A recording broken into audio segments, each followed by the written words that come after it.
ट्विशा मौत मामले में गिरिबाला और समर्थ की पेशी। ऐसे में समर्थ गिरिबाला को कोर्ट लाया गया है। थोड़ी ही देर बाद भोपाल कोर्ट में दोनों की पेशी होगी तो गिरिबाला की कस्टडी मांगेगी सीबीआई। ऐसे में 7 दिन की कस्टडी मांग सकती है सीबीआई, ये जानकारी सामने आ रही है। तो देखिए, समर्थ सिंह जिसकी आज मेडिकल जांच करवाई गई है, उसको तुरंत अस्पताल लेकर जाया गया था।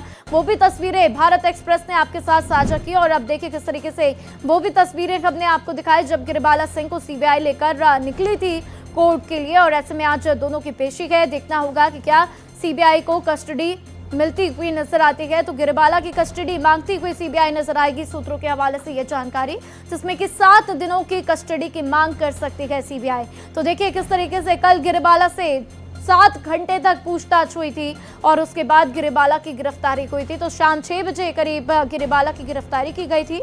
उसके बाद से ही आज दूसरा दिन है जब सीबीआई कोर्ट में पहुंचते हुए और ऐसे में कोर्ट में आज पेशी की जाएगी। तो देखना होगा कि क्या सीबीआई को गिरिबाला की कस्टडी मिलती है या फिर नहीं। और इसी के साथ समर्थ की भी कस्टडी को लेकर देखना होगा क्या कुछ कोर्ट की तरफ से कहा जाता, क्योंकि समर्थ की रिमांड आज खत्म हो रही है। और ऐसे में अगर सीबीआई दोनों की कस्टडी को लेती है तो ये भी तय है कि दोनों को आमने सामने बैठाकर भी सवाल जवाब किए जाएंगे और दोनों को अलग अलग कमरे में भी बिठाकर सवाल जवाब किया जाएगा, ताकि उनके स्टेटमेंट्स को देखा जा सके कि उन दोनों के स्टेटमेंट्स मैच कर रखे हैं या फिर नहीं कर रखे हैं। तो तस्वीरें भारत एक्सप्रेस आपके साथ लगातार साझा करता हुआ, इन तस्वीरों में आप देख रहे हैं किस तरीके से वहां से ये जानकारियां सामने आई हैं। और इसी बीच देखिए वो भी एक्सक्लूसिव तस्वीरें हमने दिखाई जब गिरिबाला सिंह अपने घर से कल गिरफ्तार हुई और उसके बाद आज जब सीबीआई उनको लेकर कोर्ट के लिए रवाना हो गई। तो देखिए समर्थ की भी मेडिकल जांच हो चुकी है। ऐसी जानकारी थी कि जब कोर्ट में पेशी होगी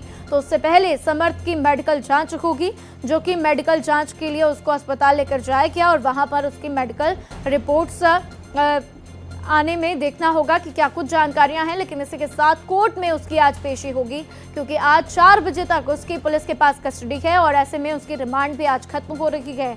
तो देखिए आज मां और बेटे दोनों पर कोर्ट की तरफ से क्या कुछ फैसला दिया जाता है, ये देखना बेहद महत्वपूर्ण होगा। तो ट्विशा मामले में इंसाफ होता हुआ कब नजर आएगा, ये देखना बेहद महत्वपूर्ण है, क्योंकि परिवार वाले बार बार यही कह रहे कि हमें इंसाफ चाहिए, जिसमें मध्य प्रदेश के मुख्यमंत्री डॉक्टर मोहन यादव ने भी उनको सांत्वना दिया है, विश्वास दिया है कि आपको इंसाफ जरूर मिलेगा।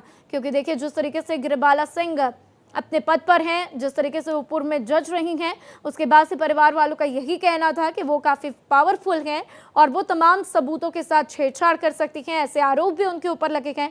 लेकिन अब जब कोर्ट में पेशी होगी तो देखना होगा क्या कुछ होता हुआ नजर आएगा। तो देखिए किस तरीके से अग्रिम जमानत की याचिका भी डाली गई थी गिरिबाला सिंह की तरफ से, लेकिन उसको कोर्ट ने खारिज कर दिया था। कोर्ट ने साफ कह दिया था कि आपकी अग्रिम जमानत याचिका को स्वीकार नहीं किया जाएगा, क्योंकि जिस तरीके से आरोप लग रहे हैं उसके बाद से आपको अभी पुलिस के हिरासत में ही रहना है। तो देखिए अब क्या सीबीआई आज रिमांड मांगती हुई सीबीआई को गिरिबाला सिंह की रिमांड मिलती हुई नजर आएगी और 7 दिन की रिमांड ऐसी उम्मीद की जा रही है कि सीबीआई की तरफ से ली जा सकती है। देखना होगा कि क्या ये 7 दिन की कस्टडी सीबीआई को मिलती है या फिर नहीं मिलती है। तो ट्विशा को क्या इंसाफ मिलेगा या नहीं, इसको लेकर ये सवाल खड़े होते हुए हालांकि साफ साफ कहा गया है प्रदेश के मुख्यमंत्री की तरफ से कि आपको इंसाफ जरूर मिलेगा। क्योंकि देखिए परिवार वाले चाहते थे कि इस पूरे मामले को नोएडा ट्रांसफर कर दिया जाए, दिल्ली ट्रांसफर कर दिया जाए, लेकिन मध्य प्रदेश के मुख्यमंत्री डॉक्टर मोहन यादव की तरफ से कहा गया कि मैं आपको पूरा भरोसा देता हूं, आपको विश्वास दिलाता हूं कि आपको न्याय जरूर मिलेगा और जो भी आरोपी होगा उसको पकड़ा जरूर जाएगा। इस खबर पर ज्यादा जानकारी के लिए अजय भटनागर मेरे साथ भोपाल से जुड़ चुके हैं, सीधा उनका रुख करते हैं। अजय, क्या लगता है कितना वक्त और लगेगा जब गिरिबाला की कोर्ट में पेशी की जाएगी? देखिए गिरिबाला सिंह और समर्थ सिंह को सीबीआई कोर्ट लेकर पहुंच चुकी है और यहाँ पर कोर्ट में पेशी हो गई है।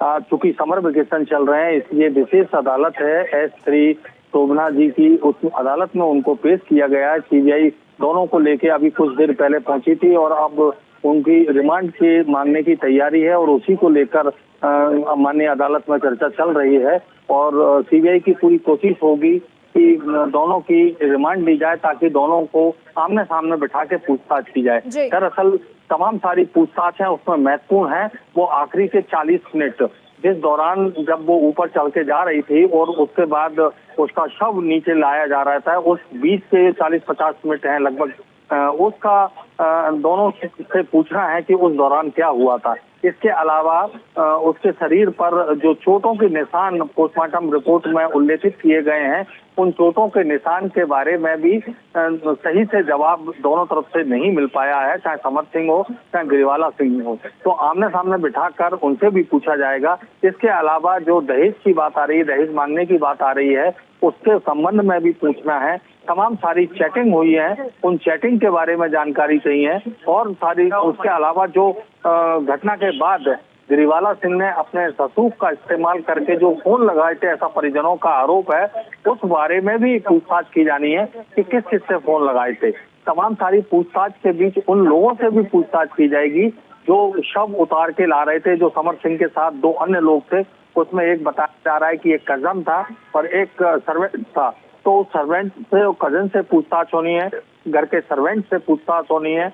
इसके अलावा जब पोस्टमार्टम हो रहा था तो जो गिरिवाला के परिजन या जो उनके मिलने वाले लोग पहुंचे थे और जिन जिन को कॉल लगाए थे, उन सबसे भी पूछताछ होनी है कि आखिर क्या बात हुई थी, किस संबंध में बात हुई थी और पोस्टमार्टम रिपोर्ट के समय वो लोग मौजूद थे तो क्या पोस्टमार्टम रिपोर्ट को प्रभावित करने की कोशिश की गई थी, यानी साक्ष्यों से छेड़छाड़ की भी बात सामने जो आ रही है। तमाम सारी ऐसी जांच है जो सीबीआई एक विस्तृत दायरे में करना चाहती है, उसके लिए रिमांड बहुत जरूरी है और उस रिमांड के दौरान दोनों की आमने सामने बैठाकर भी पूछताछ हो सकती है, क्योंकि सीबीआई के काम करने का तरीका थोड़ा सा अलग रहता है।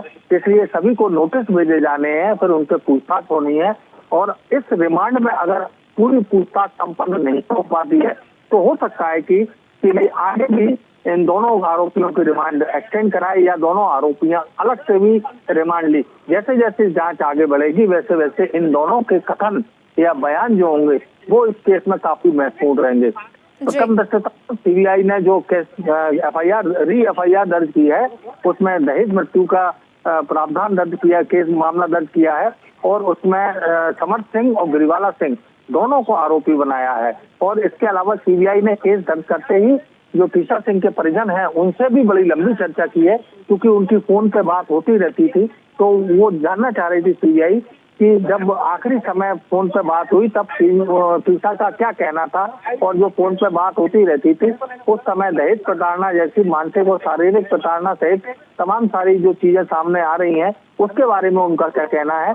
तो परिजनों से भी पूछताछ की जाएगी, उनसे भी कथन लिए जाएंगे। तो इस पूरे मामले की विस्तृत जांच हो रही है और इसमें गिरिवाला सिंह और समर सिंह की पूछताछ यानी पुलिस रिमांड के बाद पूछताछ बहुत जरूरी है और इसीलिए सीबीआई ने आज विशेष अदालत में भोपाल के कोर्ट में पेश किया है और पेश के बाद कोशिश रहेगी सीबीआई की कि रिमांड लेकर पूछताछ की जाए। जी बिल्कुल अजय, और देखिए सभी को इंतजार है इसी बात का कि कोर्ट की तरफ से क्या कुछ फैसला दिया जाता है, कितने दिनों की कस्टडी जो है सीबीआई को वो सौंपी जाती है गिरिबाला सिंह की और समर सिंह की।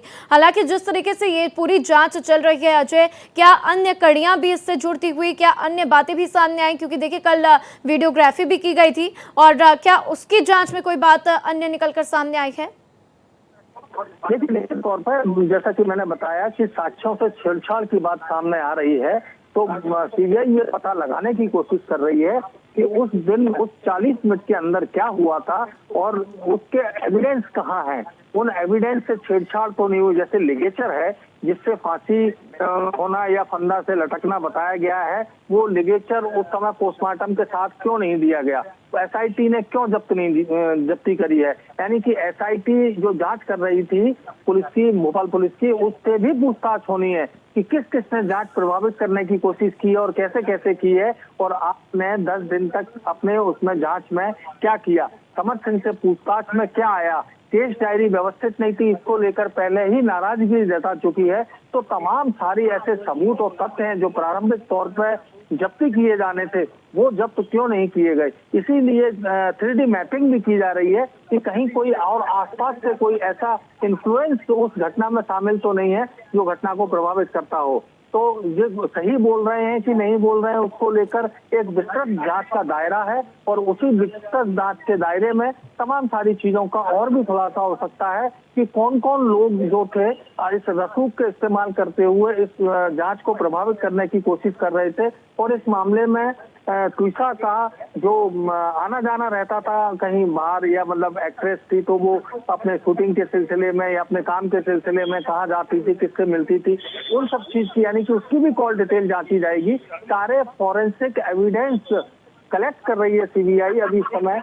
जो डिजिटल फुटप्रिंट है वो भी निकाले जा रहे हैं। इसके अलावा जो इलेक्ट्रॉनिक गैजेट्स हैं, चाहे वो लैपटॉप हो, मोबाइल हो, सीसीटीवी हो, सीडीआर हो, वो सारे जब्त कर लिए गए हैं। उनकी भी एक फॉरेंसिक डिटेल जांच होगी और पोस्टमार्टम दोनों जो हुए हैं PM1 PM2 उनको भी मिलाया जाएगा। अगर उसमें अंतर आता है तो फिर जांच का दायरा और बढ़ जाएगा और उसमें PM1 करने वाले डॉक्टर भी जांच के दायरे में आएंगे और उन डॉक्टरों से भी पूछताछ होगी कि आखिर PM2 में जो चीजें आई हैं वो PM1 में क्यों नहीं आ पाई। क्या बिल्कुल अजय, और देखिए इन पर सवाल उठेंगे ही, क्योंकि पोस्टमार्टम रिपोर्ट बहुत ही महत्वपूर्ण होती है जब इस तरीके से कोई भी घटना होती है। और ऐसे में अगर दोनों पोस्टमार्टम रिपोर्ट्स में फर्क है तो इसका जवाब भी उन डॉक्टर्स को देना होगा जिन्होंने पोस्टमार्टम पहले किया था। लेकिन साथ ही अजय आपसे ये भी जानना चाहेंगे कि ये सुनवाई जो है कितनी देर से हो रही है और क्या उम्मीद की जाए कि कब तक ये सुनवाई खत्म हो जाएगी?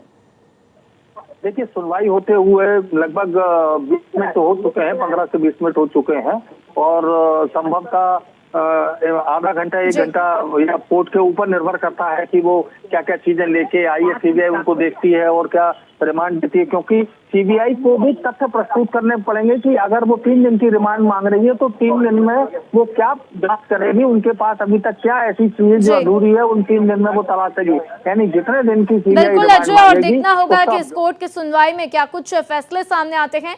आप नजर बनाकर रखिएगा। आपका बहुत बहुत धन्यवाद।